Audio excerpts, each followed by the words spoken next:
Jeffrey Dahmer soaked in blood. The Unabomber blowing up.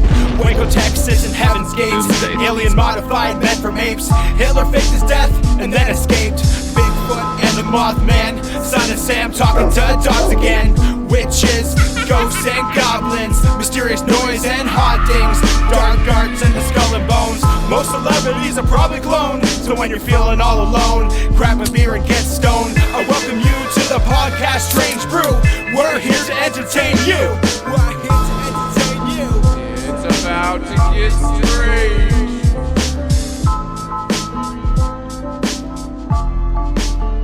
Well, you know what they say. If you give a kid a fish, they'll eat for a day. If you give a bunch of fishies a kid, Oh my they'll god, eat for a week. that's not the same shit. The joke is supposed to be you give fish, like Albert Fish a kid, he'll eat for a week. That's fucking cool. This is dad jokes. Oh, fuck off. All right, welcome to the show. This is Strange Brew Podcast. Strange Brew. Cracking those beers. I have, on this episode, I switched it up and had some beer. I have a good old Bone Shaker Unfiltered Indian Pale Ale, and I got the new Flying Monkeys beer, It looks like Adventurer Scooby-Doo. in Time Surfing, and it's fucking good. I had it last week, and I liked it. It's good. 8%, 7% beers. I think we're done shouting out beers until I start getting paid for this shit. All right. Fuck them. Well, we'll just shout out that we're drinking beer. I just want free beer. That's all I want. Free like beer. that will be like that's success to me. Yeah, I if just they I just pay want for our every booze. single day to have somebody else slowly kill me and not pay for it. Okay. That would be cool. All right, so we're diving into one of the most infamous serial killers. I'm super excited. If you're a fan of true crime and serial killers, you'll know exactly who this is, but we're going to get in the nitty-gritty details, and we're talking about Albert Minow? Fish. Who's that? Todd Minow. Who's that? I don't know. You don't know? The opposite of Albert Fish.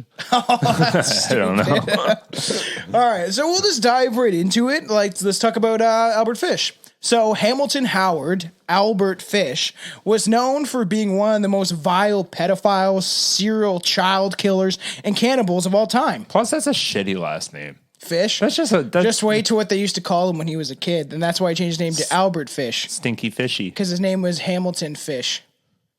You know, What would you call him? I'm trying to think of a joke to call him, and I can't think of like an insult. I'll get you into the kids used to call him Ham and Eggs. All right, and he didn't like that. So after his capture, he admitted to molesting more than 400 children and torturing and killing several of them. That's a lot. And That's a lot of children. This is one of those stories we're taking from the word of a serial killer. So be wary. Weary. Be weary of what comes out of this guy's mouth, because he's a fucking maniac, that's for sure. But don't they like to brag? Yeah, they do. So like it's. Yeah. I kind of want to say they're going to be credible because it's ridiculous, but like at the same time, if you're already serving life in prison, you might as well make yourself seem even more badass. Yes. Then we'll, like that guy kind of said, that we don't know if the statement is true or not, if it was 400 kids, but he said he like raped a kid in every state. That's what his bragging rights were for. That's 50. It's a lot less than 400. He was He's like, I can't count states. There's 200, right? He was also known as the Gray Man, the Werewolf of Wysteria, which I think I'll call the episode that, the Brooklyn Vampire, the Moon Maniac, ooh, and the Boogey Man. No, not the boogeyman. He is literally the boogeyman. No. He's like the definition of the boogeyman. No, but I like the boogeyman. Fish was a small, gentle-looking man who appeared kind and trusting, yet... You got to go after the kids. Yeah, yet once alone with his victims, the monster inside him was unleashed. A monster so perverse and cruel that his crimes seem unbelievable. All I can picture is that Scary Movie 3 where the pastor's babysitting the kid and he like closed the door. He's like, don't worry, Johnny and I will have a great time. Oh, yeah. Closes the door and like grabs the lotion. He's like, Johnny. All right, let's get into his childhood. Albert Fish was born in Washington, D.C. on May 19th, 1870, to Randall and Ellen Howell. Fish. Fish's father was an American of English ancestry, and his mother was a Scottish-Irish bitch. American. His father was 43 years older than his mother. Whoa! Whoa, that's a huge. I thought you were gonna just say his father was 43 and his mother was like 39 or something. 43 years older. So no wonder. So if he was 20, or if she was 20, he was 63. Yeah, and if he was 44, she was 1. Yeah. How old was this girl? Okay, wait. That's very important right now. When was she 8? I don't fucking know. Was he 51 and she was 8? Yeah, it's so bad. Maybe that's where Albert got it from. So his father was 43 years older than his mother and 75 years old at the time of Albert's birth. So how old does that make his mother? 60, 50, 40, 30, about 30, but when did they get together? Years old. He just snatched her up from the street and was like, "You're my wife now." That's not outrageous though. She's 32 and he's 75. Yeah, but he was that age but that when happens. she had Albert. So and they had other kids, and like 6 other kids. That happens all the time. All right, whatever. Or like 21-year-old with like a 50-year-old. No, it would be older than that. It'd be 21 and he'd be 64. That's so fucked up though. Because like Fish was the youngest child and had 3 living siblings. So what does living mean? Did they die? Some die in the womb because she was like, I guess she wasn't old. He was old. His sperm. Or some just sperm. die after. Not like some might have lived and then just died off. Walter, Annie, and 2 Edwin was his siblings. That's crazy though. His dad was like 75 when he had Albert. So the time his dad probably died when he was like fucking 10, 5. Who knows? It's back in the fucking beginning of the 19th century and shit. So yeah, like you didn't live that long. No, like 75 even is. Oh, the beginning of the okay. Well, 75 still pushing it back then too, right? With all the shit that went around and like lack of medicine. He wished to be known as Albert after a dead sibling and to escape.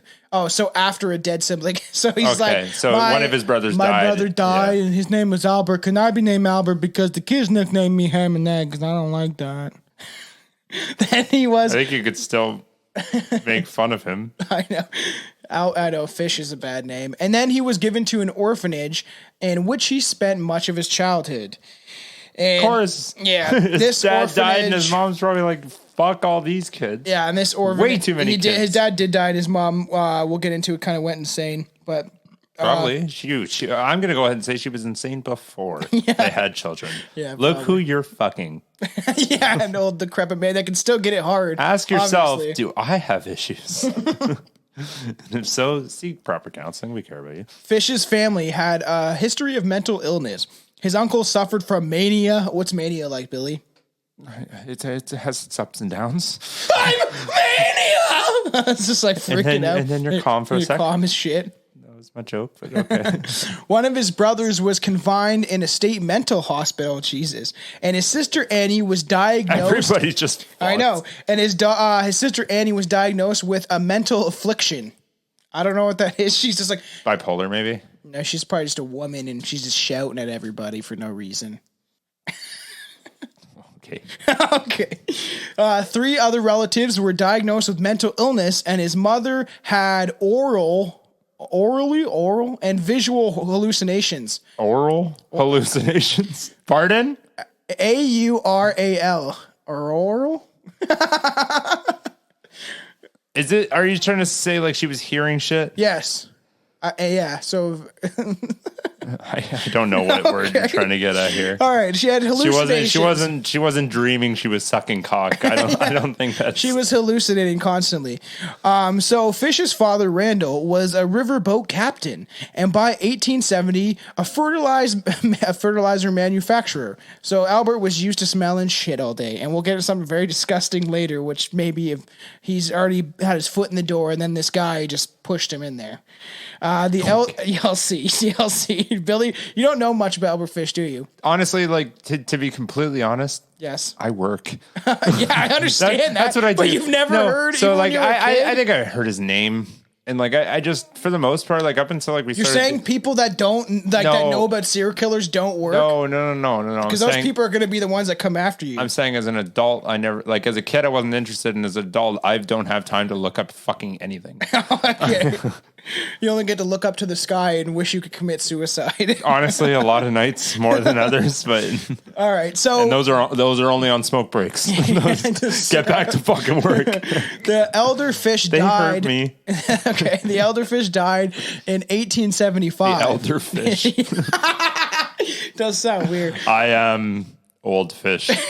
I am young fish. I am tall fish. I am small samurai fish. It's like a fucking Dr. Zeus poem. Sensei fish. At Washington's 6th Street station of a heart attack. Fish, green fish. Dead fish. Hey, that's how you can name it. Maybe a good one. Yeah. So the cemetery records show that he died on October 16th, 1875. So Fish's mother then put her son into St. John's Orphanage in Washington, where he was frequently abused. And he would see kids would, rape him and stuff like that and beat him, and the nuns would beat him. Yeah, so Fish began to enjoy the physical pain that the beatings brought, though. This is where he starts to turn. Escape, right? That happens to a lot of kids where they get hit and then they suddenly develop kinks to be spanked and be choked and he started getting a boner watching it, and it's just like something like but you're watching it wasn't even happening to you. That's different. I think I get when it's happening to you. That's a coping mechanism. I think when he got the beatings and when he was watching them, and it's kind of like, and I've said this before. Wait, he was watching other people get raped though? Well, beat by the nuns, and then boys were raping him. Older boys were raping him when he was like 8. 7, because he was there till he was 9. This is a very fun place. It's funny they throw like the orphanage is like they're like, let's get away, like here, like I'll put you somewhere safe so you're away from your crazy fucking mother that's hallucinating. But here you go to a place where the nuns beat you and boys rape you. Like, and I've said this before, how like the fetishes develop when you're young. So it's just something that clicked, and then his brain went boner, and then and he's first developing now. So you're first starting to get your boner and feel the weird feelings of puberty starting, kind of, and then 8. That sounds about right. And then you see somebody fucking like beating a kid, and you're like, oh, I'm gonna associate this with a boner, like, and that's probably where it really started. So Fish remarked, I was there till I was nearly 9, and that's where it got started wrong. We were unmercifully whipped. I saw boys doing many things they should not have done. Where's this guy from? Wysteria. Where's that? Brooklyn, New York. He's from New York. Oh, he's not talking like that then. Yes, he is. Everybody from Brooklyn's talking like, hey, I'm walking here. Okay. I did it very fun. You'll see on the clip. Hey, I'm walking over there, and then that guy raped me. So it's just you crazy. Got a problem. Talk with your hands. Talk with your hands. You want to come at me? Okay. By 1880, Fish's mother had a government job and was able to remove Fish from the orphanage. In 1882, at age 11... What government job do you get after you've been hallucinating and had your children taken away from you? Trying to think of one that would be funny. Anyone. They're not even funny. I want you to tell me one that would be like, you're suitable for our government. Press secretary. She's just shouting at the news. Yeah, the numbers are skyrocketing every time you're fucking on. In 1882, at age 12, no, 11, I fucked up, he began a homosexual relationship with a telegraph boy. The youth introduced Fish to such practices as urologin. It's Jurgen Gloggen. Fuck! It means drinking pee, okay? It means drinking pee. Urogloggin is what you just last said. And it means Urolagina. Urogloggin. Urolagina. Urolagina is about as close as I can get off that too. And that's then a hard I word always thought it was coprophilia, but I think that's a way you can say it, but it's like coproglila or whatever. But why is 90% of this podcast you trying to pronounce words that you did not search on Google? Well, I don't need to search this because it's corophilia. It's fucking eating poo-poo. So this boy that he was in a relationship with, this older boy. You clearly need to search the other one though. He's like, you know what I like doing on the weekends? I like drinking pee and eating shit. How about you? You want to join me on the weekends? So it gets you a little. You might not wake up in time for nap time tomorrow. Wait, how old is he? Sorry, he's 12, and he's eating shit and drinking. So piss. It has to be on the weekend because Monday to Friday we do the paper route and. And oh boy, you might not be able to write your bicycles. He's a telegraph boy. So isn't telegraph boy like, here, I see what the paper's holding. Yeah, pick up your paper here. Isn't that a telegraph boy? Telegraph is when somebody goes from town to town with one parcel. It'd be UPS driver now, technically. Oh, okay. It'd be like if you want to write someone a letter, this boy would run to another town. He's a telegrapher. Oh, yeah, that makes sense. So Fish began visiting public baths where he could watch other boys undress and spent a great portion of his weekends on why don't those exist anymore? Bathheads do exist. No, but I mean like here. They do. In Brantford? There's one in London and one in like Hamilton. Oh, that's what I was talking about. Yeah. I was just curious. Oh, hey, just quick side note, because I love this town so much. Every time I drive in here to come do this with Tom, I always see something funny. Okay, what'd you see And today? within 2 minutes of being literally around the corner from Tom's house, I saw somebody go up the wrong way up a one-way street, immediately realize and straight up go up on the sidewalk. Really? And it did a U-turn on the sidewalk in front of the KFC there. And then another guy, you know how like people put big red bows on like cars they get for Christmas or stuff, and like so there's this big red bow, like this guy is super proud of his fucking 2007 Cobalt that he just got, and it's beat to shit, and I'm like, buddy, like stop, take that off, it looks like it should be on the way to the junkyard. Like, don't be proud that he's like, look what I got. Anyways, carry on. So he liked watching the boys undress at the bathhouses. Throughout his life, he would write obscene letters to women whose names he required from the classifieds advertisement and different agencies. So he'd be like, "You stupid fucking bitch, I'm gonna gut you like a fish." Oh, pun intended. No pun intended. But they wouldn't know his name. But he used to write like obscene letters, like I'm gonna sincerely Albert Fish. Yeah, I'm gonna cut out your butthole and eat it and put it on my eyeball so I have butthole eyes and like stuff like that. I don't know. That's one of the things. I wonder if like maybe you just never grew up. That sounds like the mind of a 6-year-old. Yeah, he probably did. Be like, you get butthole eyes. Yep. I want some butthole eyes. I heard you get supervision. I bet it does X-ray. Yeah. Probably. Okay. If she eats enough iron. Yeah. You think? Maybe. By 1890, Fish arrived in New York City, and he said at this point he became a prostitute and began raping young boys. What young boys are coming up checking for a prostitute? I don't know. This is New York. Go on, Johnny. You got a bunch of money for your pixie sticks. He's like, oh, I'm going to get me a pixie stick. All right. There's a man down under the street named Fish, and he's super flamboyant. I'm going to get his stick. So like I said, so in 1898, his mother arranged a marriage with him and Annie Mary Hoffman, who was 9 years younger, and they had 6 children. Annie Hoffman? Yeah, Annie Mary Hoffman. Isn't that an actor? Why don't I know that name? Hoffman? Why do I know that name? Annie Hoffman. No, that's not. That's an actor, isn't it? No, it's what's his name? Fucking something Hoffman. It's a guy with a name. No, Hoffman. not David Hoffman. Is that his name? Yeah. There's Annie Hoffman. I think she's an actor. I don't know. I don't know either, and it's bugging me now. Fuck, that's getting Googled later. So but anyway. They had 6 children. Albert, of course, he named his kid after him. Annie, Gertrude, Eugene, John, and Henry Fish. 6 kids. Oh, my God. The first, 4 times, or you said Annie, Gertrude, Eugene, and I was like, this is one fucking kid's name. That kid's gonna be tortured. No, there's 6 different kids, and he's like, the more kids I have, the more I can play with their buttholes. But he didn't, well, we'll get into it, but the kids led average lives until 1917, when Fish's wife ran off with another man. Another one. And not the first one? Not the first one. He ran off. There was another one. Yeah. And at the time, they recalled Fish occasionally asking them to participate in his sadomasochist games.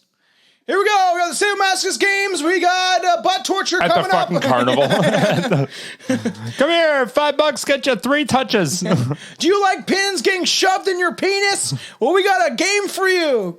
If you can take all 6 without screaming, you get a free PS4. He used to shove pins. People don't even know what PS4s are. Yeah, he used to shove pins in his cock and his ass and his stomach and shit and through his cock. And you get beat when you're a kid, man. Yeah, pins through his cock. For all the listeners, think about that for a second. I can't even imagine getting a catheter up me, let alone that makes me wince pins more. and those are doctors doing it absolutely as painless as possible. And this guy's like, I like every pain I can get. So what? That's got to be one of the worst things you can. But would sex even be that good after? If you numbed your shit that bad, Like he'd have, there's got to be a point where you start losing feeling. He's telling his new wife, she's grabbing his balls and he's like, squeeze him. She's like, I don't want to hurt you. Harder, Mary. Or It's Annie. like, I Annie physically Mary can't squeeze harder.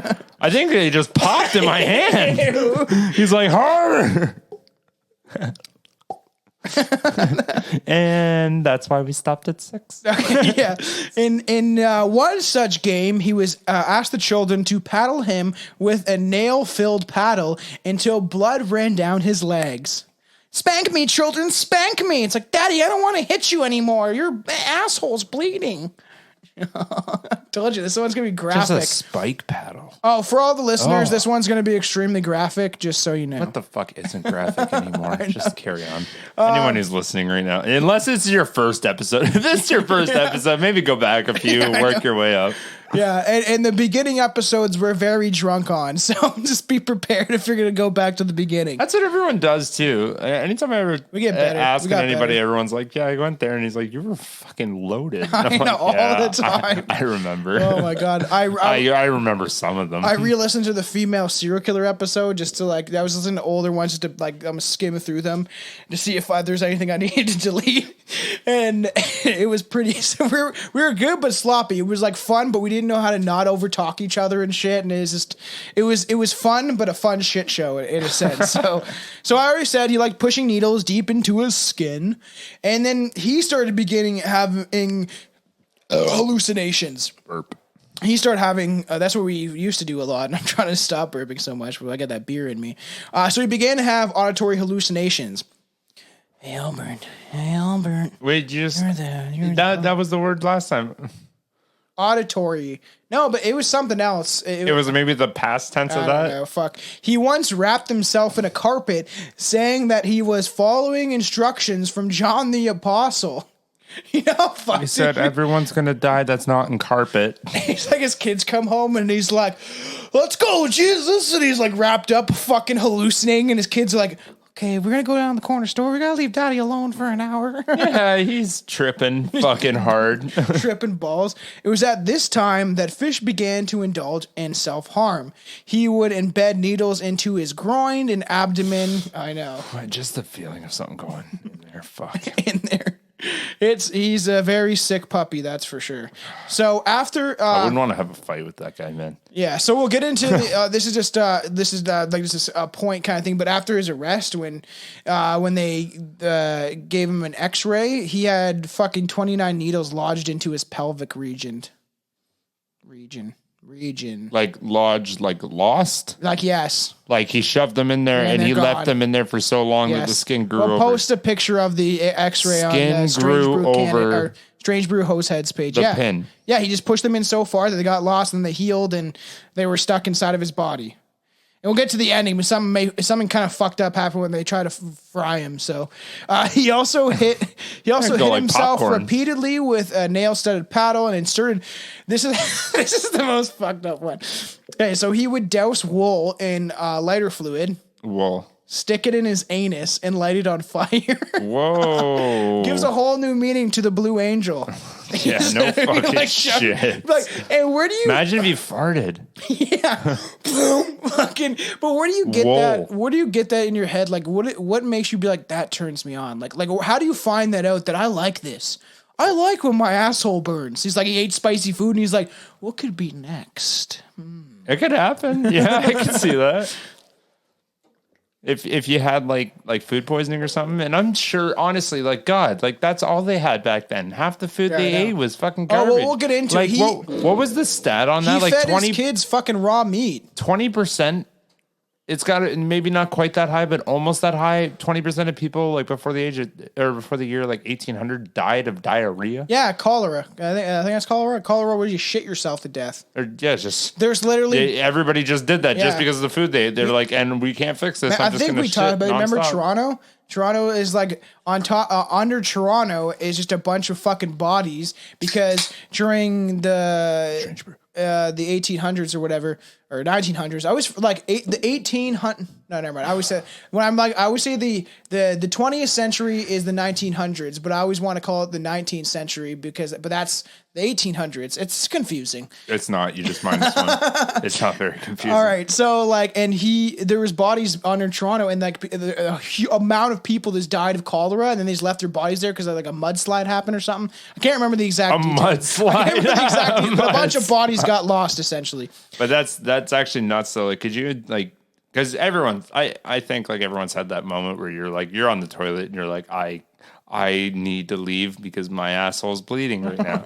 And you're like, don't poo anymore. And then could you imagine just keep going until you fucking die? Like, ouch. Fuck. Yeah, so like that's my number one worst way to die. Number one. Pooping to death? I think that would hurt. You almost did, didn't you? I'd rather, that's what I'm saying. Like that 2 days I was on the toilet, man. Like I think I'd rather fucking drown. Or even burned alive. Drowning's supposed to be peaceful. It's not. Well, maybe when you want to drown, not when you're trying to escape the water and you can't. if you go down and then you just like sit at the bottom of the lake and then you try to climb back up, eventually you're just gonna lose consciousness and then you slowly die. Your brain stays on. Except for the time and where you're go through like euphoria. Except for the time where you're, oh my God, I want to live. Imagine if there was ice or something above you and you're trying to break the ice. You're freaking the fuck out. David Blaine held his breath for like 7 minutes once. He said that you can, like, everybody could do it, but you have to like practice, obviously, and that your brain ends up staying on, that you can actually get a blackout state and it doesn't harm your brain. Like one kid got like stuck under ice and passed out, and they found him like 15 minutes later and he was fine. They like resuscitated him. He came back with no. David Blaine is fake, so he's just he's an invisible guy. He's a hologram. He's not real. All right. Carry on. All right. So he soon developed a growing obsession with cannibalism, often preparing himself a dinner consisting of solely of raw meat and sometimes serving it to his kids. He is like a raw steak, and even in I watched the. You could have that diet if you got your body used to it. Yeah. But except certain things you can't, like chicken's a no-go. Yeah. But raw steaks, you can eat raw steaks. When I was researching, if you're not used to it, that would kill your fucking digestive system. But Yeah. if you slowly make yourself used to it, he eats kids. I doubt he cooks them. I know. He actually does. We'll get into it. Oh, he does cook them? Yeah, he does a cook little them. pepper, a little salt, we'll get into it. Little flip at the pan. So, and even I watched The Gray Man during researching this, and that's one of the movies based on him. It's not that great, but I've already seen it, but I just rewatched it when I was researching, and his like kid comes home. Yeah. His kid comes home and he's older, and then he's trying to feed his kid fucking raw meat, and he's like, "Pop, I don't want to eat this," and he like pushes it away. He's like, "You eat that, you eat all of it," and he left. He left his dad. So how old? I don't know. He's like in his 20s or some shit. Comes back to see his dad, and his dad's just sitting there eating raw meat. Dad, you gotta stop happened to doing you? this, please. Please, like, actually cook your food. Look, I bought you a frying pan for Christmas. Please fucking use it. After his marriage ended, Fish wrote to a woman listed in the personal columns of the newspaper, describing in graphic detail the sexual acts he would like to share with them. The descriptions were so vile and disgusting they were never made public, although they later were submitted as evidence in court. According to Fish, no woman ever responded to his letters asking them for their hand in administrating the pain. So it's just like, well, nobody wrote back, and they didn't want the pain. They didn't like it. They didn't like what I was doing. They didn't like what I was. Could you imagine out. back then too? It'd be so much more shunned on. Like you'd have to find like the weirdest fucking person back then. Like now it's just a quick Craigslist Well, imagine ad. getting that letter. He was just writing it to random women, and you just like get your mail like zip it on. Yeah, it's just like the perfect housewife back at that time. I'm gonna eat your pussy with a steak knife. It's like, oh my god. Hey Johnny, did you see this? See, this guy wrote to me. You get that one. She's like, kids, off to school. I gotta write a letter. She's like, dear Mr. Fish, if you want to eat my pussy, it better be raw, and you better not stop. Because if you stop, I get mad. Okay. And if I get mad, I don't come. Okay. Sincerely, Beverly. All right. So Fish developed a skill for house painting and often worked in states across the country. I fucking hate that saying so much. House painter? I am very, very sorry for everybody who does this for a living. But the only reason you're hired is because everybody else just doesn't have the time in their day to paint their own houses. If you take 5 minutes to learn what you're doing, strange brew, anybody can be a fucking house painter. Guys, it's super fucking easy. I'm sorry. It is. It's extremely hard. You got to make those lines tight, man. Yeah, it's amazing. Like, you know what else I love is like people that have like mediocre jobs and they try to like emphasize how hard it is to make themselves feel better, but they know they learned it in 5 minutes and they know you could too.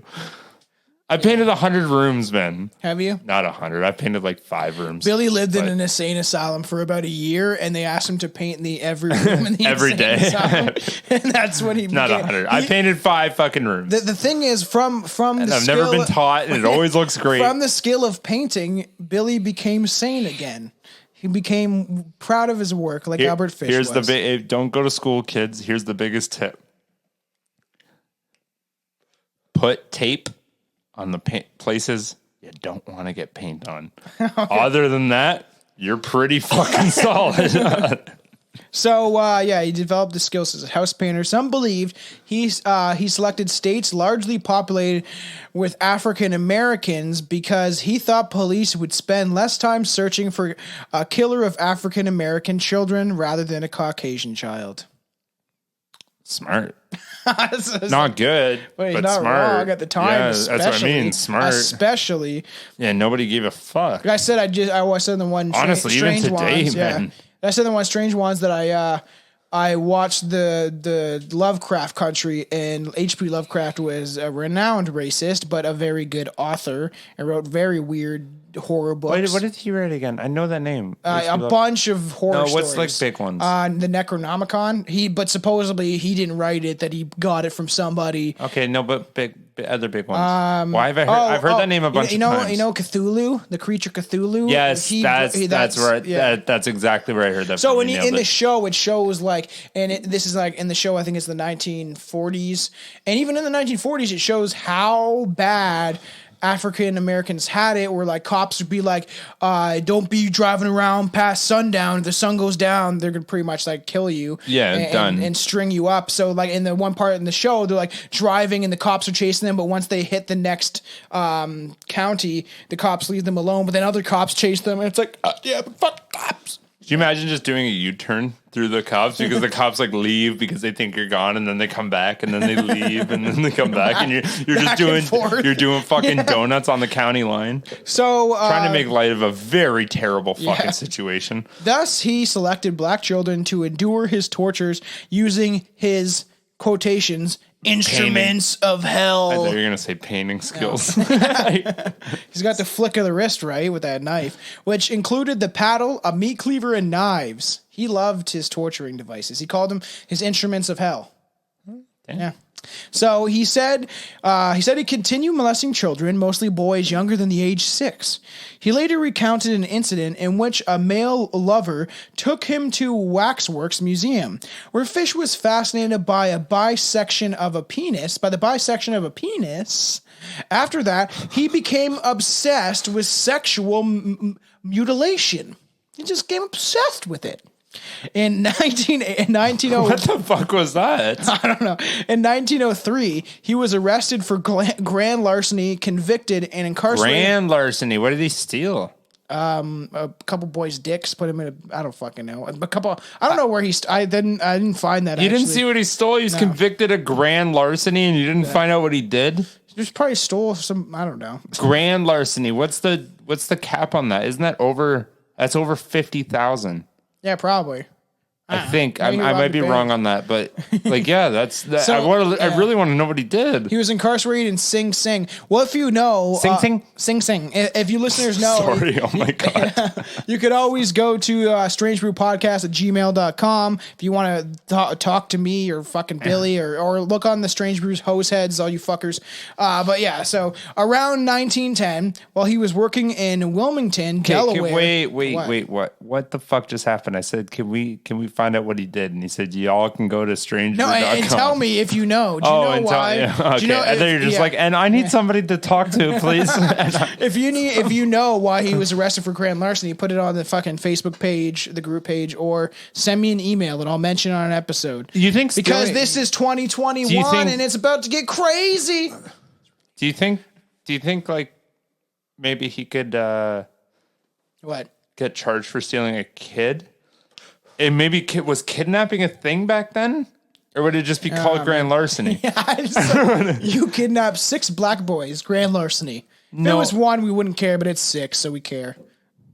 Almost made a bad joke. No bad jokes. It's hard, guys. It's all jokes. It's all jokes and fun. But people don't like my jokes. Yeah. Like, honestly, Tom, I don't know if you knew this, and it goes for you too. Okay. A lot of people don't like our jokes. I went out for my friend's photo shoot there and to promote her product that she was selling.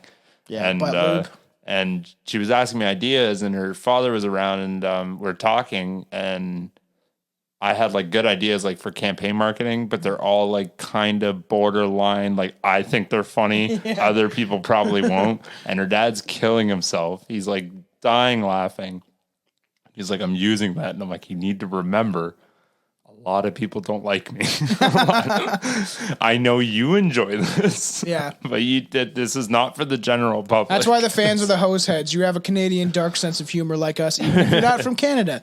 So around 1910, while he was working in Wilmington, Delaware. Delaware? Where are we? What goes on in Delaware from Wayne's World? Where? Delaware. Della who? Delaware. Where's Della? Fish met a 19-year-old man named Thomas Kindon, and he took him to where he was staying. Oh, shit's fucked now. Someone named Tom's. And the two began a sexual sadist or a sadomasochist relationship. Yeah, definitely did. Toms are known for that. Okay, like just anyone named Tom is just like basically anyone I've ever met. Anyway, is basically like just straight fucked up to the core. Yeah. Probably. Sounds made up. It is unclear whether or not forced Fish Thomas to do these things, but in his confession, he implies that the man was intellectually disabled. So that also adds up. He was handicapped. After 10 days, Fish took Thomas Kendon to an old farmhouse where he began to torture him. The torture took place over 2 weeks. Fish eventually tied him up and cut off his penis. Oh, damn! I shall never forget his scream or the look he gave me. Fish later recalled. Probably. He originally intended to kill... Because he's not dripping anymore. He initially intended to kill Thomas, cut up his body, and take it home, but he feared that the hot weather would draw attention to him. Instead, Fish poured some peroxide over the wound, wrapped it up with a Vaseline-covered handkerchief. Oh my fucking God. Left him $10, kissed Thomas goodbye, and left. And took the first train I could find to get back home and never heard of what became of him or tried to find out, Fish said. Damn. Cut off his dick and then he couldn't do anything, so he like poured peroxide. You know how much the peroxide would fucking hurt? He'd be screaming so much. No wonder he left his... Yeah, he left him alive. Would you want to be alive without a dick? I'd rather him cut me up and eat me. No, I wouldn't want to die. I don't have a death note, man. I still like life. There's plenty of things you can do without a dick. You just have a wooden dick back then. Oh, buddy, I'd make some fucking... Yeah, I'd grab the biggest, tallest bar stool I could find. Then a woodpecker comes in like Jackass. Remember when Chris Pontius puts his dick in the wood and the woodpecker starts pecking it? You can see his face. Don't do it. So let's get in the escalation of his behavior and where this goes very wrong.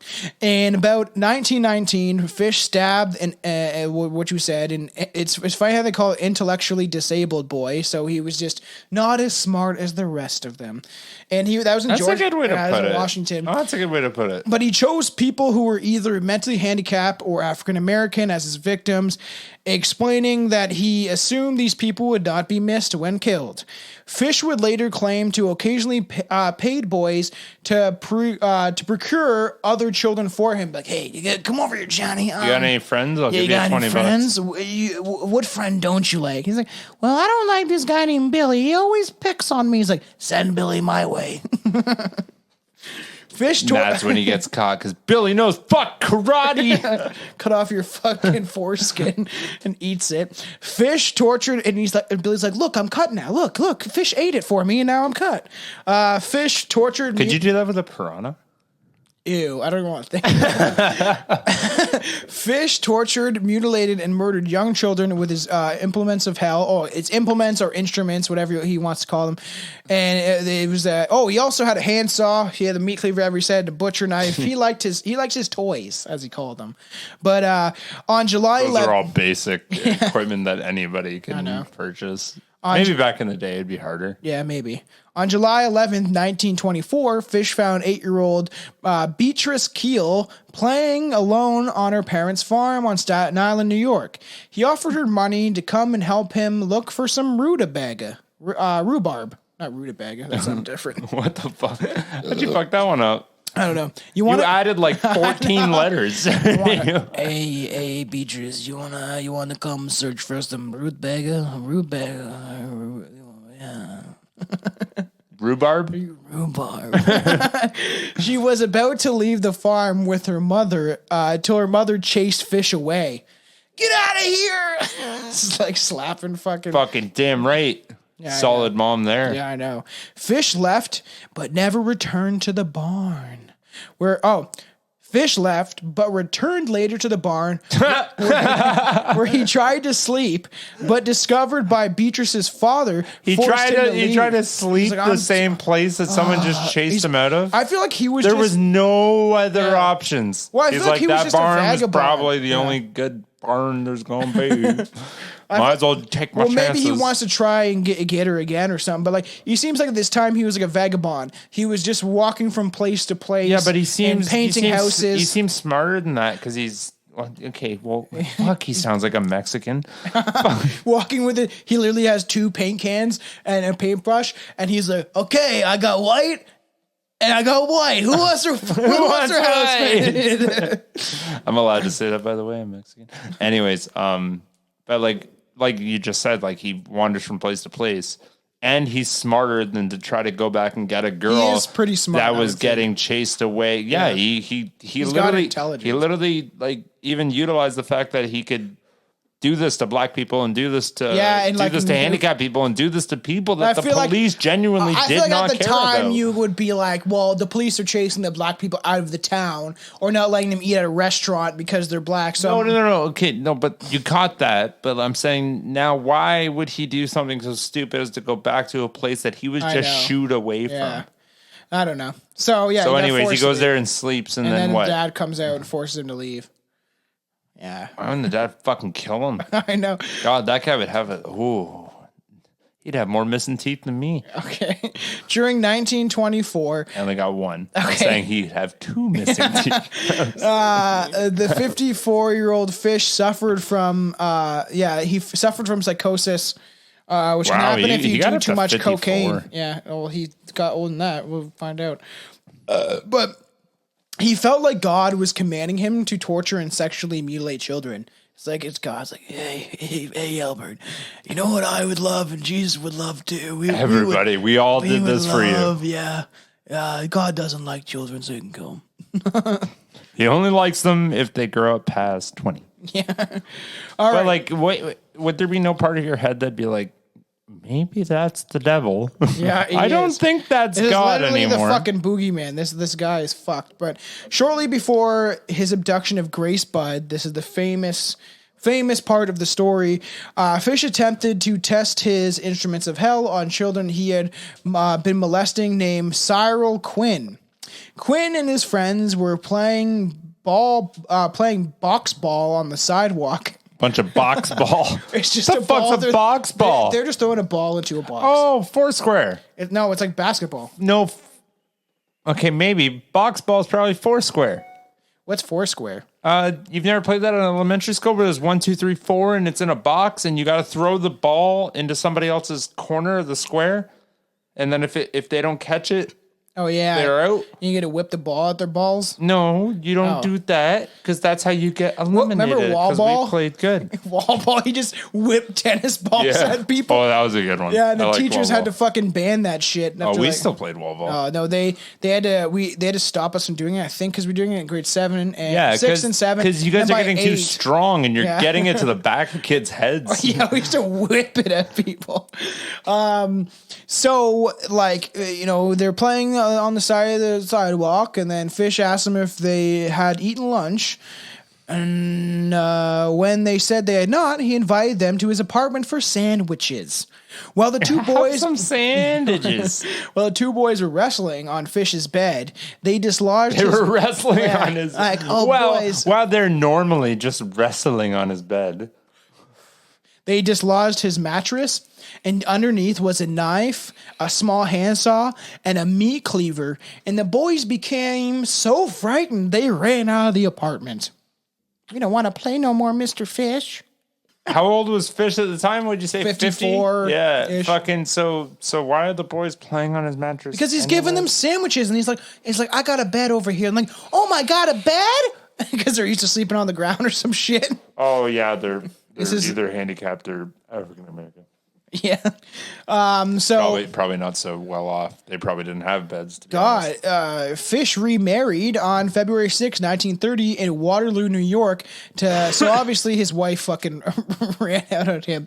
The mom left him, and that's when he started seeing or hearing God and shit. Yeah. So Estill Wilcox, but she divorced him after 1 week.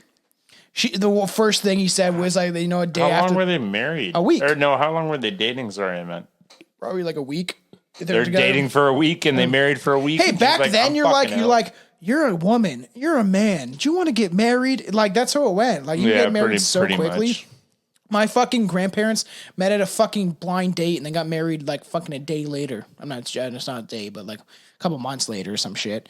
Wow. Yeah, Fish was arrested in May 1930 for sending obscene letters to women who answered an advertisement for a maid. So he's like, there's advertising for maids, and he's like, I want you to clean up all the penis blood on my floor. And then he gets arrested for it. Why would he say penis blood? Why didn't he just say blood? It doesn't seem so ridiculous. Following that arrest, and one in 1931, he was sent to Bellevue Psychiatric Hospital for like observation. They wanted to see how fucked up he was. You know what I mean? It always questions me, like, how much technology did they really have back then to Not do much, that? man. Not much. It's like, is it pretty much at the point just like one doctor sitting there and he's like, I determine who does what? Isn't this when they He's finger like, blasted women to get them to not be crazy He's anymore? like, buddy, can you do 36 times 12 as fast as I can? Can I? I fucking hit 144, 288. Hold on, I'm I not got doing this. math. I never like doing math on the podcast. I'll use a 90. calculator on my phone.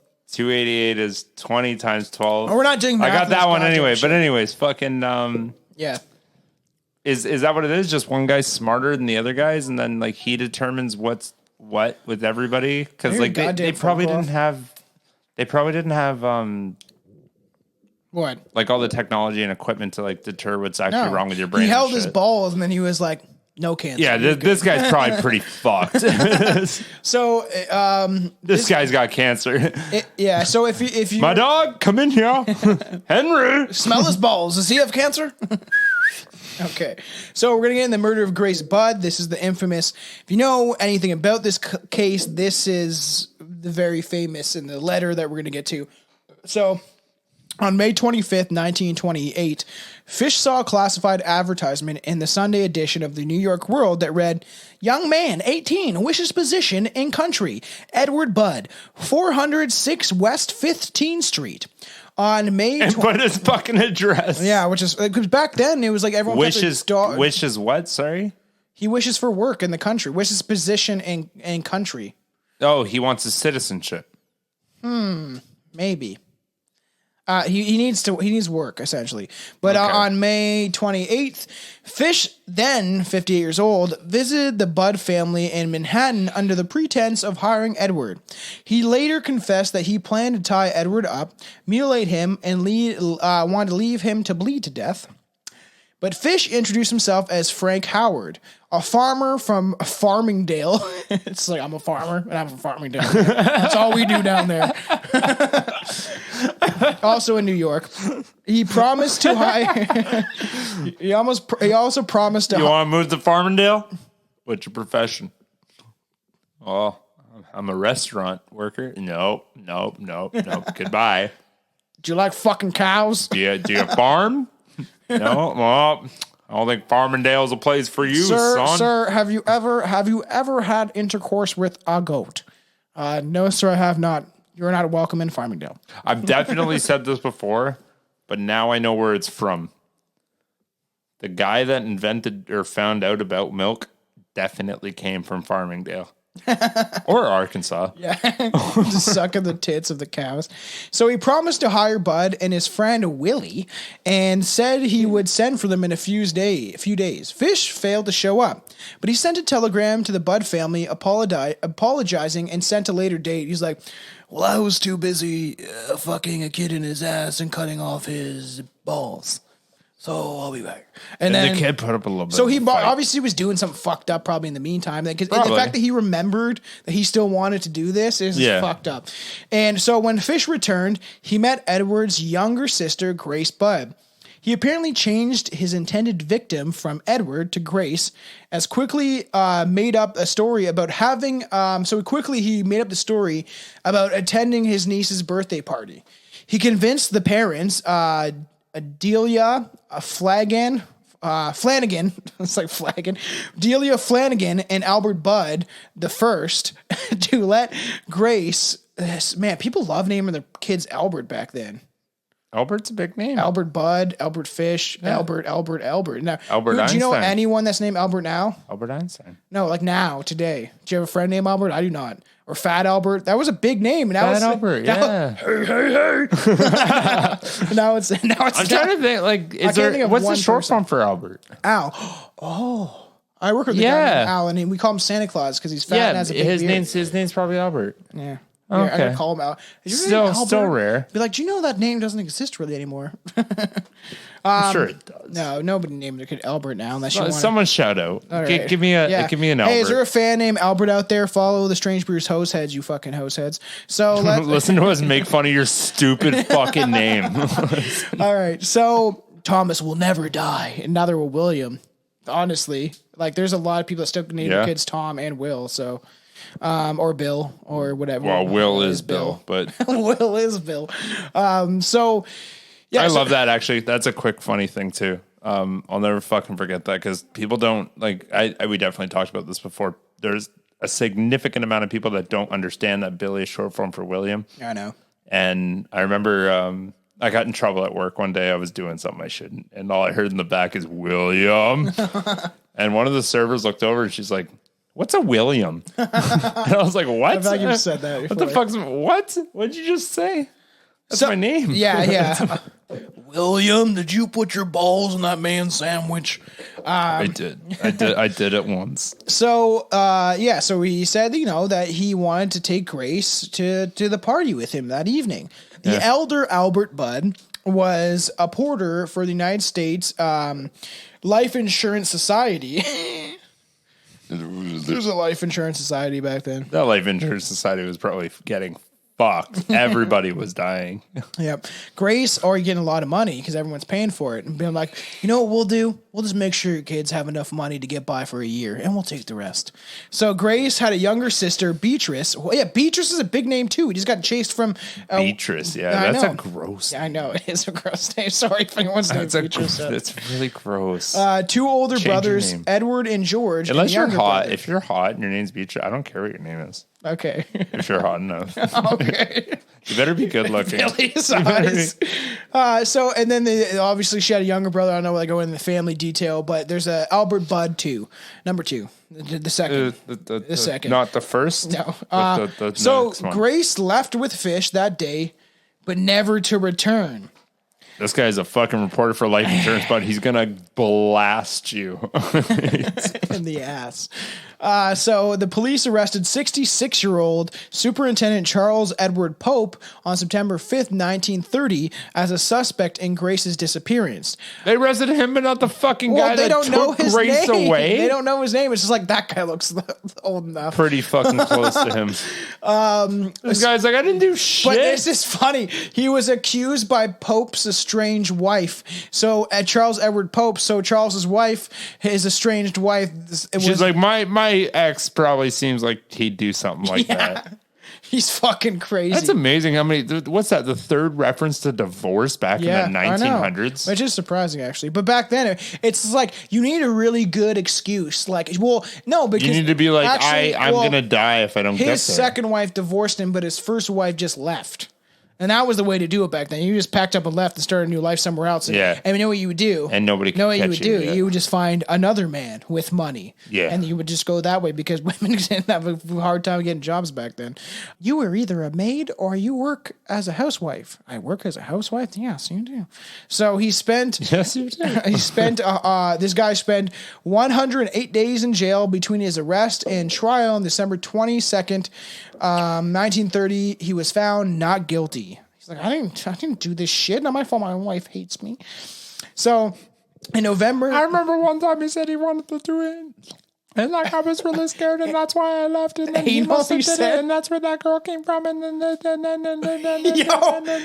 that's a perfect. Look what I can do.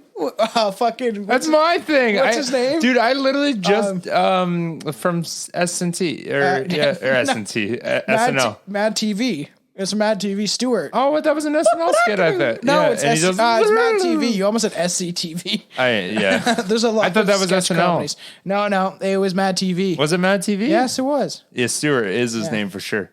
I literally just did that today. Buddy came over and I was like screaming and I'm like, hey, look what I can do. And then I just did like a stupid little kick. Look what I can do. So in November 1930, an anonymous letter was sent to Grace's parents, which ultimately led the police to Fish. Miss Budd was this is so bad. So Anonymous letter to Fish. Yeah. No, So somebody knew what he was anonymous doing. letter from Fish to Grace's parents. Oh, I he got liked you. relishing in what he did. Yeah. He liked the relish. Okay. He wanted to Not know the that people mustard. were Yeah. hurt. Yeah, and no ketchup on this So fucking Mrs. sandwich. Budd was illiterate. She could not read, probably a good thing. But her son had to read her the letter. Oh, damn. The unaltered letter, complete with Fish's misspellings and grammatical errors, reads, but I'm going to play a clip for you that I did, and Billy's going to shut the fuck up. My dear Miss Budd, No, I don't want to. in 1894, a friend of mine shipped as a deckhand on the steamer Tacoma, Captain John Davis. They sailed from San Francisco to Hong Kong, China. On arriving there, he and 2 others went ashore and got drunk. When they returned, the boat was gone. At the time, there was famine in China. Meat of any kind was from $1 to $3 a pound. So great was the suffering among the very poor that all children under 12 were sold to butchers to be cut up and sold for food in order to keep them from starving. A boy or girl under 14 was not safe on the streets. You could go to any shop and ask for steak, chops, or stew meat. Part of the naked body of a boy or girl would be brought out and just what you wanted the cut from. A boy or girl's behind, which is the sweetest part of the body, and sold as veal cutlets, brought the highest price. John said there so long he required a taste for human flesh. On his return to New York, he stole 2 boys, 1 7, 1 11, took them to his home, stripped them naked, tied them in a closet, and then burned everything they had on. Several times every day and night he spanked them, tortured them, to make their meat good and tender. First he killed the 11-year-old boy because he had the fattest ass, and of course the most meat on it. Every part of his body was cooked and eaten except the head, bones, and guts. He was roasted in the oven, all of his ass boiled, broiled, fried, stewed. The little boy was next, went the same way. At that time, I was living at 409 East 100th Street, rear right side. He told me so often how good human flesh was, I made up my mind to taste it. On Sunday, June the 3rd, 1928, I called on you at 406 West 15th Street, brought you pot cheese, strawberries, we had lunch. Grace sat on my lap and kissed me. I made my mind up to eat her. On the pretense of taking her to a party, you said yes, she could go. I took her to an empty house in Westchester I had already picked out. When we got there, I told her to remain outside. She picked wildflowers. I went upstairs and stripped all of my clothes off. I knew if I didn't, I would get her blood on them. When I was all ready, I went to the window and called her, and then I hid in the closet until she was in the room. When she saw me all naked, she began to cry and tried to run down the stairs. I grabbed her and she said she would tell her mama. First I stripped her naked. How she did kick, bite, and scratch. I choked her to death, then cut her into small pieces so I could take my meat to my rooms. Cooked it and eat it. How sweet and tender her little ass was, roasted in the oven. It took me 9 days to eat her entire body.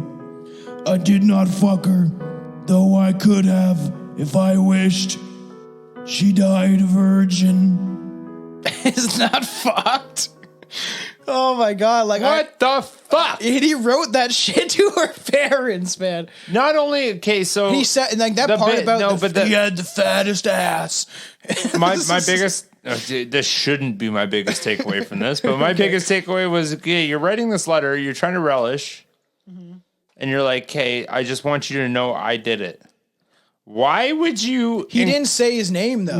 No. He included, we had lunch, she knows exactly who it is. Yeah, but he never said Grace, his real name. I know, but you know what he did say? And at the time, I was living in this exact apartment. And I'm like, that would be he so said, easy I to called track. upon you at this address. And before that, he said, I was currently residing in this apartment, second door on the rear side. No, he's saying at the time when this guy he talked with about cannibalism and when he got interested in, he's been moved on since then. He's a vagabond. He goes from place to place. Yeah, but this guy, I don't know. That's not what I heard. Are you sure? Yeah, because that was his old address. That was his old address. Yeah, he said at the time when Homeboy was telling him about cannibalism, he's like, that's when I got interested in it. We have another letter coming up that's very fucked up. Still, why would you say the fucking address? I know. What does it matter at that point? That's a really weird... He always includes where he goes or where he was. It's just like, this is what I remember. And I literally was trying to fucking put my jaw to the side and make You must have spit everywhere. Yeah. So, police investigated the letter. The story concerning Captain Davis and the famine in Hong Kong could not be verified. Yes, they eat cats and dogs and bats, but there is no evidence that says that in China at this time that you could fucking There'd be no evidence of Albert Fish's shit either if he didn't fucking Yeah, I confess know. to it. It's the same shit. Who know? Well, I don't know. Do they?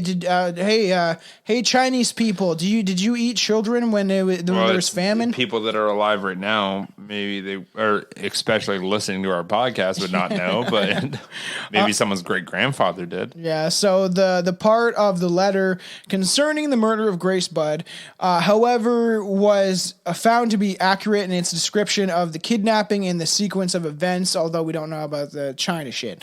Although it was impossible to confirm whether or not Fish had actually eaten parts of Grace's body, he probably did. The letter was delivered in an envelope in a small hexagonal emblem with the letters NYPCBA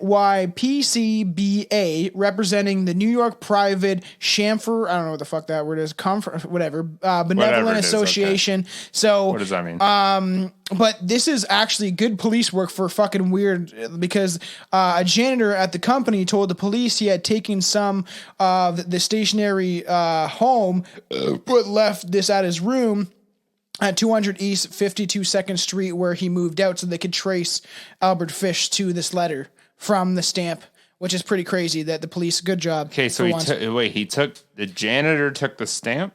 Yeah, the janitor at the company told the police where he had taken the letter to, essentially, because because the janitor was delivering the letter. I don't know, it's the letterhead or something like that. Where he ended up having it for some reason or taking it. He was maybe the one that delivered it. I don't know if janitors just delivered mail at the time. That's what they did. So so this is how they caught him, really, because they knew where it came from, at least the building it came from. Yeah. So the landlady of the rooming house said that Fish checked out of the room a few days earlier. She said that Fish's son sent him money and he asked her to hold his next check for him.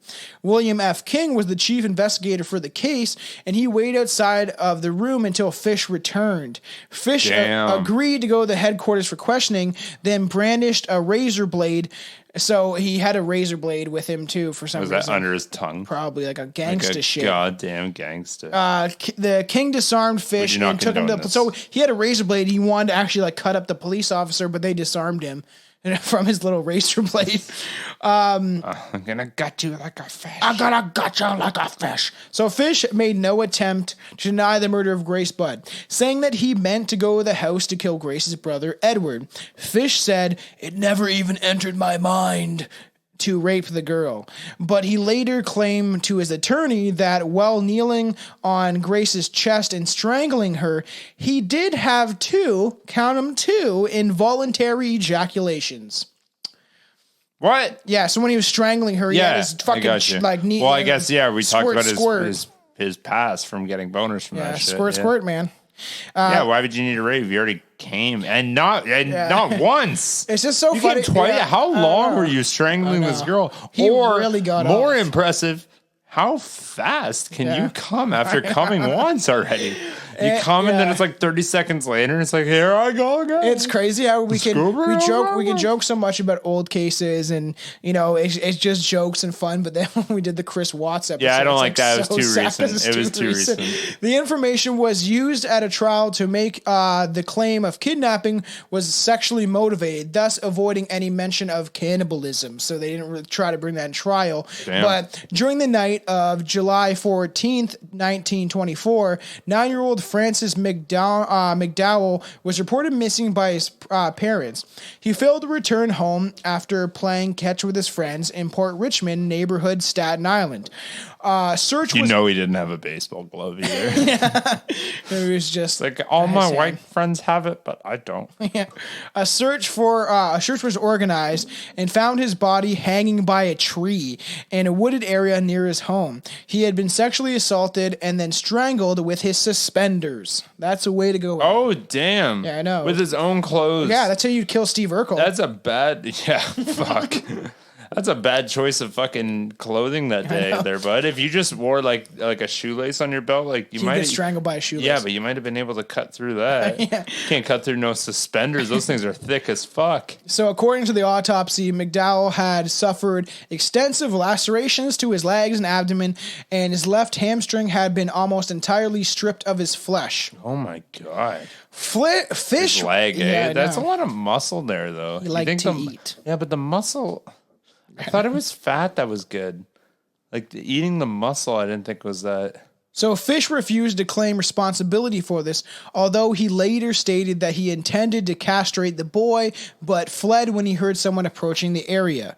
Mcdowell's friends told the police that he was taken by an elderly man with a gray mustache. Why would he castrate? Does penis taste good? Or is just wait. It gets worse with the next letter. So, right. A neighbor also told the police he observed the boy with a similar-looking man walking along the grassy path near by the woods. France's mother, Annie Mcdowell, said that she saw the same man early that day. She told reporters he came shuffling down the street, mumbling to himself, making queer motions with his hands. I saw thick gray hair and his drooping gray mustache.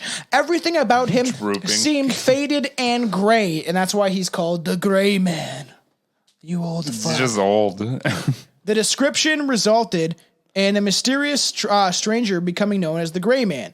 The Mcdowell murder remained unsolved until the murder of Grace Budd, when several witnesses among the Staten Island farmer Hans Keel, the father of Beatrice Keel or whatever, positively identified Albert Fish as the odd stranger seen around Port Richmond on the day of McDowell's disappearance. So how old was he when he got like fully caught? Because he was like 50, what did you say, 56 when he got remarried. Yeah. She left. He did that. He's probably like in his 60s. No, he's probably, I think he's like 57, 58. Okay. Close to 60. So all the people that shout out, including Thomas, that go, we don't like internet and we don't like our privacy being stolen. Yeah. This doesn't happen anymore. No, people can't get away with shit like this for fucking 40 years. Not that long. But eventually we'll definitely dive into people get caught a lot quicker, man. What's his fucking face? The murderer from Bruce McArthur from Toronto. We'll definitely dive into him eventually. Yeah. Because now that just happened. Yeah. I wanted to talk about that too. Shit. I had we'll get into it. Because I have a coworker that's gay, and he was telling me about it. And he got tempted by him. Well, he was telling me about it. I'll kill you and put a cigar in your mouth. He was asking, "Have you ever covered this guy?" And I was like, "I didn't even hear about him." And it was like, "Wow, that's so recent and near." Yeah, we'll get into Bruce Miller, but we're gonna lead our way up. Like, I'm hoping that we can get, and I want Billy to do this episode, like we mentioned. Is like I want to get in H.H. Holmes next, probably. We got to do that, and then we're gonna do Ellen DeJour after that. So we have serial killers on the docket. I love talking about serial killers, so I want to do them more often. I want to keep it spread out. I like talking about paranormal, then like aliens and serial killers. We keep it kind of spread. Serial killers are always my most interesting, to be honest. On February, and it's sad, but there's a lot of fucking shit to make fun of and pick at because it's fucked. It's so fucked that you have to make like jokes about it, or it's just weird. That's a good statement. On February 11th, 1927, a 3-year-old boy, Billy Batten. Why there's so many Billies and Willies and back then? His 12-year-old brother were playing in an apartment hallway in Brooklyn with 4-year-old Billy Gaffney. Yeah, Billy Gaffney. So there's two Billies playing with each other. When the 12-year-old left for his apartment, both the younger boys disappeared. Beaton was found later on the roof of the apartment. When asked what happened to Gaffney, Beaton said, "The Boogey Man took him." But Gaffney's body was never recovered. Gaffney, or whatever the fuck's name is. Yeah. Initially, actually, serial killer Peter Kaczynski. Fucking Christ. Kaczynski. Browski. Kaczynski. Yeah, that's pretty close. Close enough. Kaczynski. It's Peter. I've never heard of that. Maybe we'll look him up. But I'll learn how to say his name. David Suzuki was suspect in the boy's murder. And then he built motorcycles.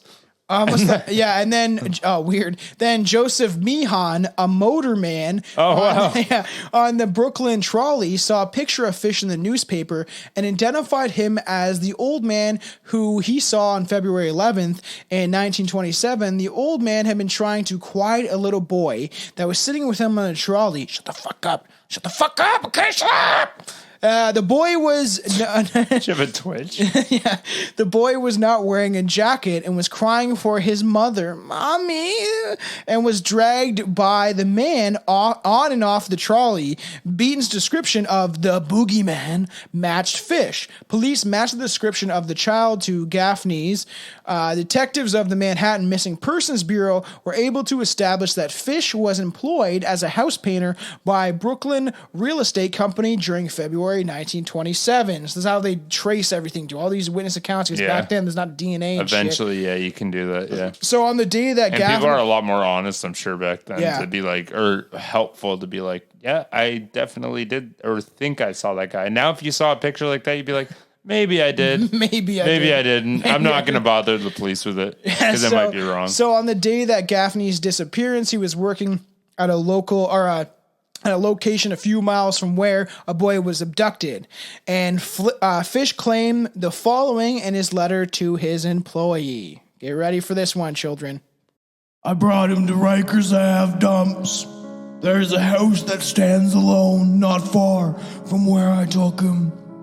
I took the G-boy there, stripped him naked, tied his hands and his feet, gagged him with a piece of dirty rag I picked out of the dump. Then I burned his clothes, threw his shoes in the dump. Then I walked back and took the trolley to 59th Street at 2 a.m. and walked home from there. Next day, about 2 p.m., I took tools, a good heavy cat of nine tails, homemade, short handle, cut one of my belts in half, slit these halves into 6 strips, about 8 inches long. I whipped his bare behind till the blood ran from his legs. I cut off his ears, nose, and slit his mouth ear to ear, gouged out his eyes. He was dead then. I stuck the knife in his belly, held my mouth to his body and drank his blood. I picked up 4 old potato stacks and gathered a pile of stones. Then I cut him up. I had a grip with me. I put his nose, ears, and a few slices of his belly in the grip. Then I cut him through the middle of his body, just below his belly button. Then through his legs, about 2 inches below his behind. I put this in my grip with a lot of paper.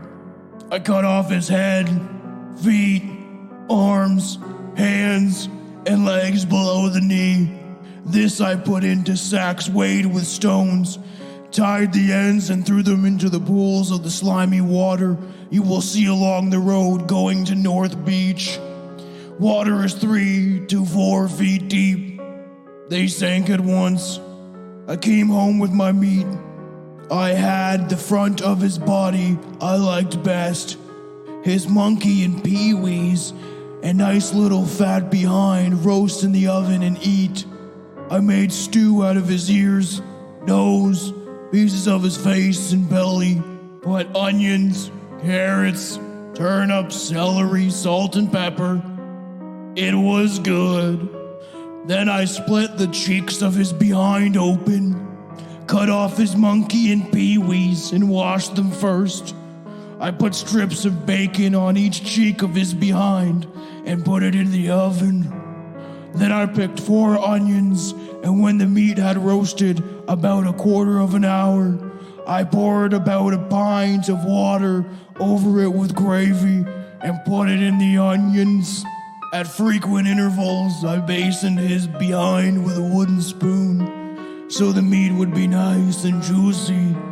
In about 2 hours, it was nice and brown, cooked through. I never ate any roast turkey that tasted half as good as his sweet, fat little behind did. I ate every bit of the meat in about 4 hours.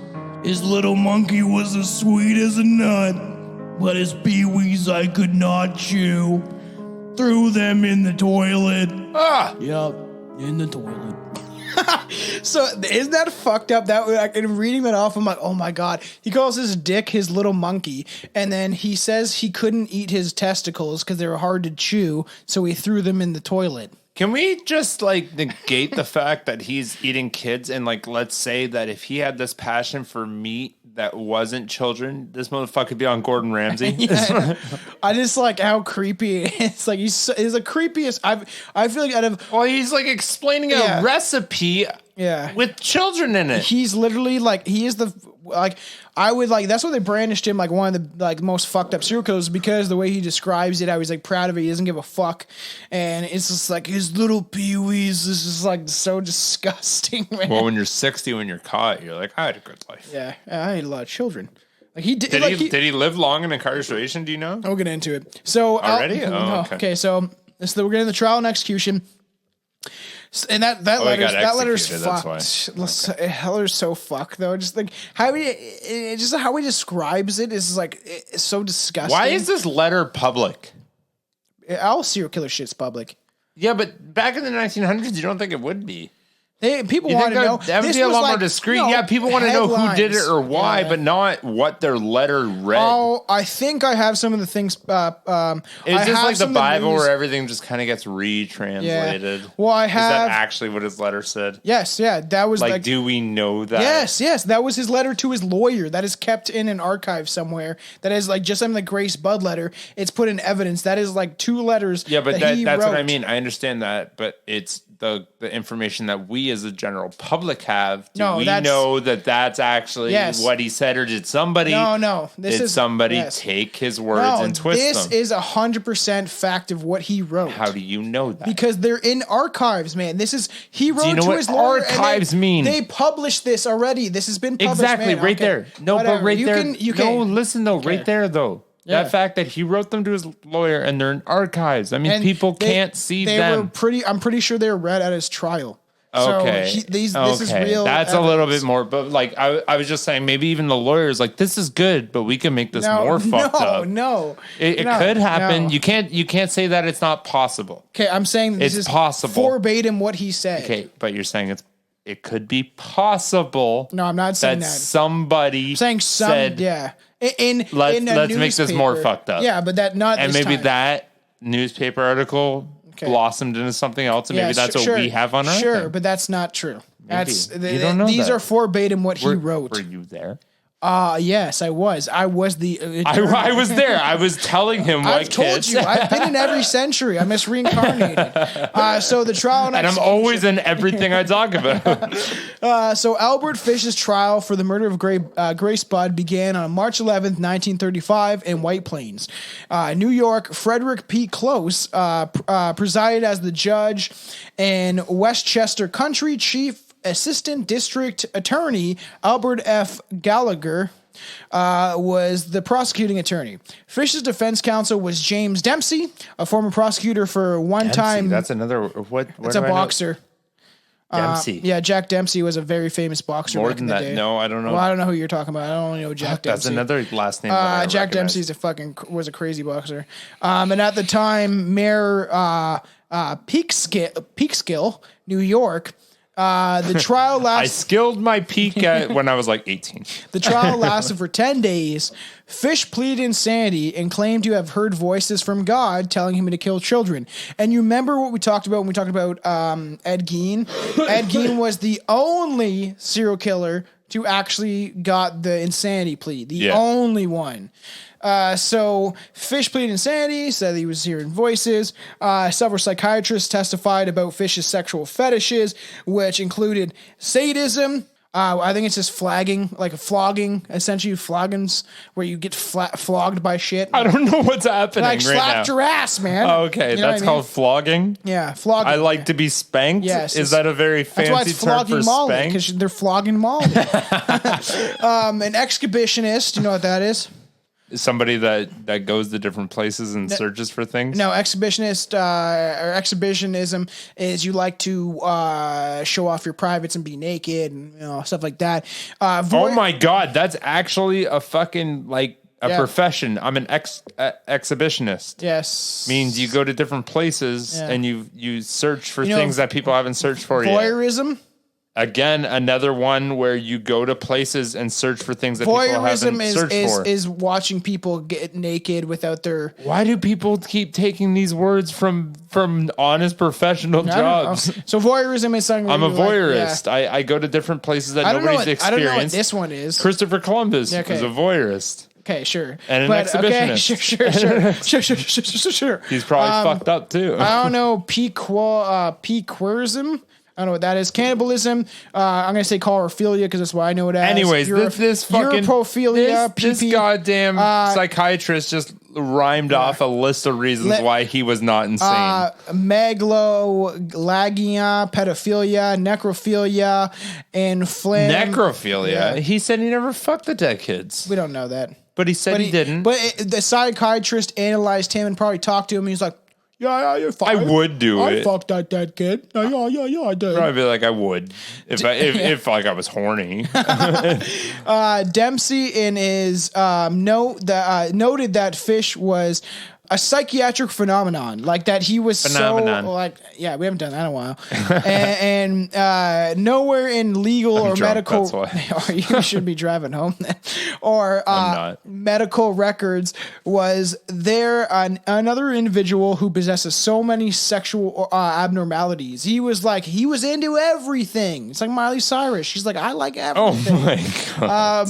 None of the jurors doubted that Fish was insane, but ultimately, as one later explained, they felt that he should be executed anyway. It's just like, let's just take him off the planet. And they got one Karen in the back of the the jury, and she's like, I just don't like it. I don't like it. I don't like what he did. I don't care if he's insane. He's gotta go. He's gotta go.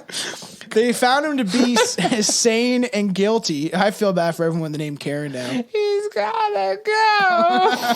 They found him sane and guilty, and the judge ordered him to the death sentence. Fish arrived at the prison in March 1935 and was executed on January 16th, 1936 in an electric chair at Sing Sing again. He's back at Sing Sing.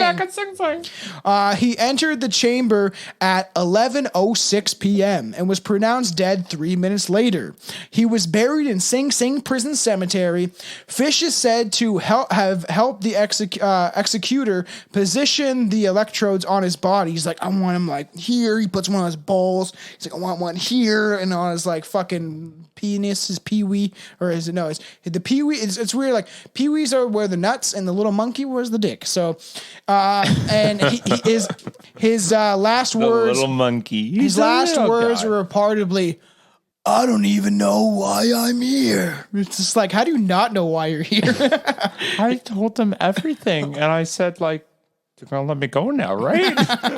They're like, I was honest. They're like, Bud, like you're done. I was honest. We can't let you go anymore. He's like, but like if I only do this for like another 10 years, I'm gonna be old enough that like I probably can't even do it anymore. When he's in his lecture chair, he's like, Karen, as he's like dying because it was her fault. Can we all just like honestly, like from the end of the day, like I know a couple Karens. Yeah. And like I know where that name. I know where that name came from. No, like a truly named Karen. And like I get it, it's bad, but can we also add the name Sam to that list? Yeah. I've now met 3 Sams that are total fucking horrible fucking people. Can we just add that name? Yeah, I knew Sam Curly, and he was a fucking horrible person. Oh, even that. Okay, even that too. I forgot about Sam Curly. But like, but there are a couple. Like, can we just do that for the female name too? It's either a Karen or a Sam. Yeah. What's the male version? Hank or something? Dave. No, it's not Dave. It is Dave. It's not Dave. It is Dave. I love Dave, man. I know, but like Dave is is the male version of Karen. I don't think is. So. That is what it is. I've had some fucking hilarious friends named Dave. I understand that. That doesn't, like I just said, I have a good friend named Karen, and she's not like that. You sure? Yes. Have you brought her to a A Walmart restaurant? without your mask on? So like, and he's like, But oh. I've also met a bad Karen, to be fair. So I don't even know why I'm there, but also and we'll post it on the Strange Brew Hoseheads page, but like he also had like a quote of like, this will be the greatest thrill I've ever had because he's never died and he's never been electrocuted in the chair, right? Mm-hmm. So this was what's crazy. I was telling at the beginning is according to one witness that was present, it took 2 jolts before Fish died, creating the rumor that the apparatus was short-circuited by the needles that Fish inserted into his body because he had all those pins in his ass. So he didn't die. No, he did. Well, and in his stomach. But he probably, no, it was his stomach, but mostly when they x-rayed him, it was all in his butt, in his pelvic region. Yeah, where pelvic is your, like, in your front. We'll post the x-ray. It's pretty Post the x-ray. It's pretty disgusting. We got the x-ray. Yeah, I'll post it's it on Google. I'll post it on the Strange Brew Canada Instagram Internet page didn't also. come out to 2001, but someone was holding on to those x-rays for years to put online. Yeah, there's a lot of stuff that came from this that ended up like being released later. Like people love this shit, right? So I understand, but it's easy to manipulate. and that's where the story ends. But I had a lot of fun researching this. I had a lot of fun fucking doing this episode. I like serial killer shit. It's just so fucked up. You're like, wow. That was a good one. So when he got executed, he's in the 36, so he's 65. Yeah. So he got last caught at 5. So he was sitting in prison for like 8-9 years before they executed him. Time, there's fucking people that are still sitting on fucking death row. They're like, I didn't even do it. And they're like sitting there for like 20 years. Which there's a chance they didn't do it, which is good too. That's good that they're not quite killed yet, just in case they didn't do it. Yeah. Do you know that? Because that would suck to find out after you killed somebody. Yeah. Do you know that it takes more money to keep, say, like this is the logic behind the prisoner incarcerated. The prisoner incarcerated, especially like say an innocent black man or something like that, than it is to actually send them to college. Like that's fucked up to me. Like no way. Yes, it is. It's not that much money. No, yes, it is. Well, what? Okay, it depends on what years you're talking about. You need to put a time frame to that because if you incarcerate a prisoner for a year, it is not more money than college. Yeah. If you incarcerate them for 20 years, then okay. Well, that's why they're keeping them in jail for things like weed and stuff like that. And at the end of the day, are they not all out of jail yet? No, you could spend more money. I know what I heard. You could spend less money putting them to college, but there's also that thing that jails make money. Like they do make money. They do make money from the government. From the government, also from factory work. Vinny Paz talks about this in his song Shadow Business. The jail workers will work. Yeah, and they make clothes for fucking McDonald's and Applebee's. Yeah. Legitly. Like that fucking shit has happened. I don't know if it still happens, but it like literally. Yeah. It's fucked up. That'll work. You know what I mean? You got your fun fact, fucker? I do, because it's time for Billy's Fun Fact of the Day! It's Billy's Fun Fact of the Day. Oh, he had such a sweet bum. See, I didn't know what episode really this was going to be, so my fun fact might be a little off. Okay, I heard this on the radio today, and it fucking tripped me out, so I started looking. I looked it up. Again, I was at work, probably shouldn't have been on my phone, but fuck it. I was sitting down there, and I was looking up shit, and I found out that the country of Turkey, their music bands are fucked up. I can imagine. It's a very war-torn, fucked up country. So where I first got this from was on the radio today. They said out loud, they didn't say it in private because I heard it. I don't know why I said that. They said it out loud. They're like whispering over the mic. They said it, and they said, I forget what fucking year it is. Whatever primetime disco time was. What was that? Late 70s, early 80s? Oh, fuck yeah. What was that, around that time? Man. Cocaine. Around that time? Get drunk. So when disco came out, Turkey banned it from the entire country because there was a university study, and this is the biggest thing I need you to realize, because this was publicly announced as a university study, And now that other things are announced as a university study, you instantly go, oh, that must be true. Oh, the John Hopkins disease, the university says all the COVID cases on. Yeah, okay, that's a big thing. You got to believe that you take it with a grain of salt, but like grain of salt. Take it with a fucking goddamn cup of salt. Anyways, the university did a study on disco music in Turkey at the time, and they concluded that disco music made rats homosexual, and they made guinea pigs deaf. Yeah, the water's making the frogs gay. And they said that Alex Jones. and they said that it could translate because those are the two closest human connections we have for test subjects other than human. They said that could translate to humans very easily, and they banned disco music and afraid of making their entire population homosexual, of course, and deaf. What the fuck? We don't want a bunch of gay deaf people. That's really what the fuck? Like, what the fuck? I love Alex Jones, but he's like the same thing of him like thinking they're putting stuff in the water to make the frogs gay, and that's like literally what Alex Jones thought. That's pretty much like thing. Yeah, that's. Like, why? Turkey's fucked up. Turkey is fucked up. So that was my other thing. I tried to find out the year, and I was searching it, and holy, the 80s, 90s. The time they got the music, it was 2010. I wanted to see the exact year they did it, and I couldn't find it because the second you search what year did Turkey ban disco music, a floodload of pages come up going, Turkey banned this music, Turkey banned that music, Turkey banned this music. And I'm like, holy fuck, what are these guys listening to? What they didn't you know what they're listening to? People humming on the sidewalk. They're like, oh, the tunes are on today. And they open their windows and they're like, No, what they do? They hear a guy humming on the fucking side of the street. He's like, no, I like this song. And they're like dragging him off the prison. Dragging him off the prison. But Turkey's fucked. They're in the center of all these other fucking countries that are constantly waging war with each other, and Turkey's fucked. Like Turkey's like you know. But that is like Syria even was like bad. The one I just looked at was like it was literally like it was published like 6 months ago, and it said Turkey has now banned 300 new pop songs. They didn't outlaw throwing acid on women though. Keep that going and fucking raping kids. Sorry. Oh, that's how bad it is over there. It's fucking horrible. Let's go. Let's see. All right. Okay. Fine. God, I can't wait. Let's just go and travel and actually see if I want to go to haunted places and like serial killer houses. I want to go to like Gacy houses. I want to go to Turkey and India and see if it's bad as they say it is. I want to go to the worst places that everyone says is horrible and see if it's actually that bad. Hey, Netflix, you want to make a new documentary? Well, me and Billy will go to the most fucked up places on earth. You think Netflix listened to this whole fucking episode? They got like 2 minutes in, but they're like, not these guys. All right, we appreciate all the listeners. We love you guys. Go to www.strangemoviepodcast.com. Maybe get some merch for, the new year. It's fucking 2021. This crazy shit's going on. And like, we'll see if the world ends. Maybe you missed it, but like Christmas for next year.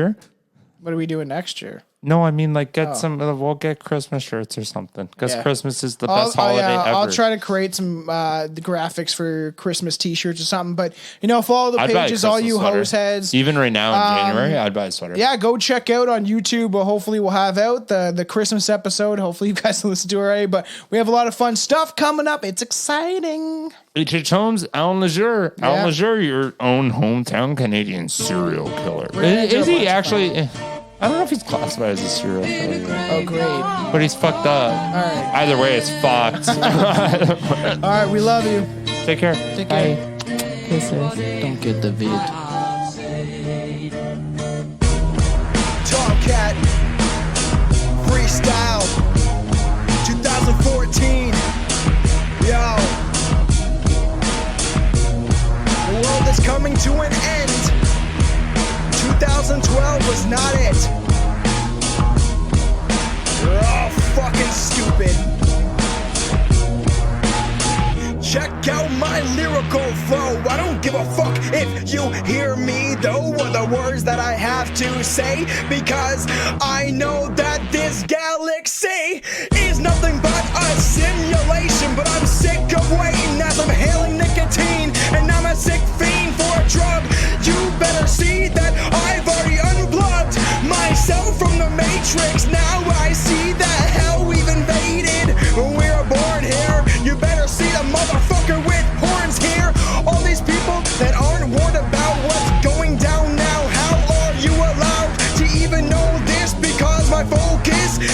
want something yours is not, and I sit here, absorb the pot inside my body. Fuck the Illuminati, I wanna beat them, but I don't give a fuck, cause they're creeping, and I see them behind the scenes.